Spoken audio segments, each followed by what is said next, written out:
Avoiding the pitfalls. Correct inversion in conditional sentences. Hello, English learners. Today, we're diving into an important topic in English grammar: inversion in conditional sentences. We're specifically focusing on a common mistake many learners make, namely incorrectly inverting the subject and main verb.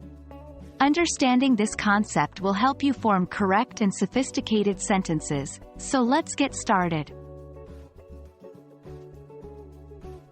Inversion in conditional sentences refers to the process of switching the order of the subject and the auxiliary verb in a sentence. This is often used in formal English or to give more emphasis. For instance, take the sentence, "If I had known about the traffic, I would have left earlier." We could rewrite this with inversion as, "Had I known about the traffic, I would have left earlier." The subject, I, and the auxiliary verb, had, are inverted. Here's where many English learners stumble. They try to invert the subject and the main verb instead of the auxiliary verb. Let's see an incorrect example. "Knew I about the traffic, I would have left earlier."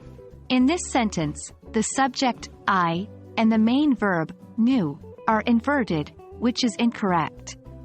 Remember, it's the auxiliary verb we need to invert with the subject.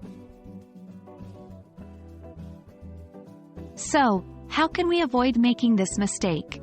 Here are a few tips. 1. Identify the auxiliary verb. In English, auxiliary verbs include forms of be, have, and do, as well as modal verbs like can, may, will, shall, etc. 2. Practice with examples. The best way to familiarize yourself with correct inversion is to practice with examples. Start by writing simple sentences and gradually increase the complexity. Let's practice together. Try to rewrite the following sentence with correct inversion. If she had more time, she would travel the world. The correct inversion is, had she more time, she would travel the world.